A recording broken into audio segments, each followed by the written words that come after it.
I'm 8 years old. My parents take me to see the movie Some Like It Hot, starring Marilyn Monroe. It's a fancy theater with plush red seats. We're in the very front row of the balcony, high over the orchestra. A thick, shiny brass railing protects us from falling onto the people seated below. Marilyn is singing, "I'm through with love, I'll never fall again." And as she breathes in deeply through her pouted lips to enunciate her words, I can see the details of her full breasts through her tight-fitting, completely sheer gown. I'm standing up, gripping the bar, leaning all the way over the top as far as I can, trying to climb into the movie, to immerse myself between Marilyn Monroe's breasts. I hear my mother calling to my father, "Psst, psst, Sid, Sid, look at Judy. What's going on with Judy?" I'm 11 years old and I'm in trouble, mainly because I'm a leslie. At least that's what I think I am. I've been in love with Judy in summer camp ever since I can remember, and I know I'm not supposed to be. I've never met or seen a leslie, but I know it's a word that defines what I want as something nasty and bad, something that should not exist. It's 1962 in suburban New Jersey. There are no lesbies on TV and books or movies, except when the Children's Hour comes out on late night TV. I watch as Shirley MacLaine confesses her secret love for Audrey Hepburn and then hangs herself. Audrey cautiously opens the door to see the ominous shadow of Shirley's body swinging back and forth as she hangs limp from a noose. That's the only solution, it seems. I write about my feelings in poetry. Why do I deserve this fate of hard, dark wall and iron gate? These aren't feelings that anyone I know talk about, and they aren't feelings I would ever admit. At 14, I'm in love with Elaine, one of my best friends. I want to throw her a wonderful birthday party. At first, my parents say okay, and then after I have everything planned, change their minds and say no. Devastated, I go into the kitchen and grab the black-handled dagger out of the drawer. I run to the basement where I had planned to throw Elaine's party. I fall on my knees, sobbing. I try as hard as I can to stab myself in the gut, but I can't make myself do it. Every time I'm outside, I look up at the night sky and wish upon a star. Starlight, star bright, first star I see tonight. Wish I may, wish I might have this wish I wish tonight. I wish I was no longer a lesbian. I'm 15 and Mrs. Bruck is so beautiful. I am crazy in love with her. She has fair, delicately freckled skin, blue eyes, a full mouth, and a sweet disposition. And she's a really good high school teacher, too.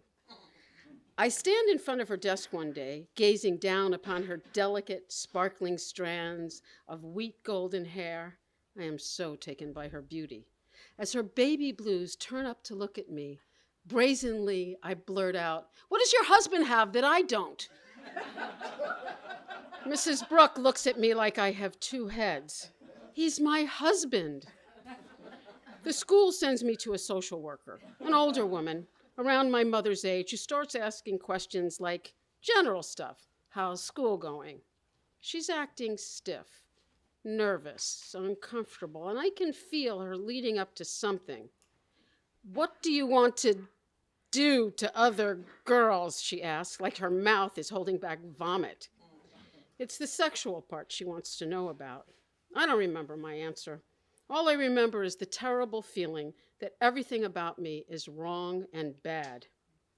At 15, I'm sexually assertive and simultaneously suicidal. I can't stand the pain of not having sex with a girl and not being loved. It just hurts too much. At 16, I fall in love with Peter. He's handsome, tough, with knife scars from fights, but he treats me great. Even though Peter is so sweet and I am in love with him, I have to be with a girl. She's a friend and I'm not in love with her, no matter. I leave Peter for Maddie. One day, I buy Maddie a new bra. Nothing fancy, not romantic, just a plain white bra, because she needs one and I've got the money. Her sister finds the bra, shows it to her father, and he goes ballistic. He storms into my father's butcher shop and in front of all of the customers demands that I stay away from his daughter or he will put me in a house of detention. I am terrified because I know that man means business, so I lie. I don't know what he's talking about. My parents send me to a psychiatrist who tells me I can beat this. I had a boyfriend, and I've had other boyfriends, which proves I like boys, and if I just try hard enough, I can stop wanting girls. I have a dream about riding a big stallion that rears up on his hind legs, but I manage to stay in the saddle and retain control. The psychiatrist tells me that the dream means I can conquer my urges towards girls. I see the psychiatrist once a week on Wednesdays, right after school. Each week he convinces me that I can go straight. On Thursday and Friday, I feel strong, and I stay away from Maddie. But then I can't stand it. Late Saturday night, Maddie and I get in my car and go to our usual spot, where no one will ever find us, right behind the police station. This goes on until I leave for college. I'm at my locker getting dressed on the first day of freshman gym class. I turn around, and there she is. Beautiful. Long dark hair, dark soulful eyes, lovely skin, smiling. We become immediate friends. I follow Lori to her dorm room, and inside there's a big sign hanging from the ceiling with one word in large black letters: guilty. A shiver runs up my spine. I need to touch, be held. I need a girl to speak to me softly, to look deeply into my eyes, someone to kiss. I pursue Lori. We fall in love. Lori is very deep and moody, but also lots of fun. We're both passionate, and being secretive makes it all the more exciting. We must make love as quietly as possible because we are doing it on the top bunk of my bed right above my college roommate. I have no idea how we think we can get away with this. Maybe it's like being behind the police station, so obvious no one will even think to look. I have lots of other friends in the dorm, too. Everyone knows me. As I walk down the hallway, they greet me with a wave and a friendly hey. Well, one day I'm walking down the hallway in the dorm, and a girl I know walks towards me and then turns her head away. And then another and another. Whenever I get on the elevator, all the other girls get off. Lori says the same things are happening to her. We do some research and find out that the progressive Antioch College in Ohio has a tiny sister school in Baltimore not far away. We visit. Small classes, interesting mix of students. Students have a big say in what happens at the school, and there are no grades. Yes! So we go to Antioch. On one of the first days of class, we're in a big group therapy session, a circle of about 50 students. I'm anxious. The leader stands in the middle of the circle, a tall, commanding black man with a booming voice. What if he calls on me? What am I supposed to say? I know I am here, but I can't say that out loud. He turns on his heels and points directly at me. Why are you here? Because I'm attracted to girls. I barely get the words out of my mouth. I have my head down because I can't look at anyone. I really want to be totally invisible.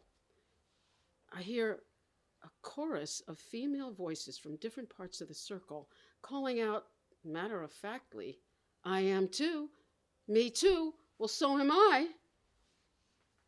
I have never heard anything like this before in my entire life. Out loud, in front of a whole group of other people. That moment, those women's voices, those were the voices of the first community of people to treat me and my lover like any other couple. Just me and Lori, like any other couple, like people, like human beings.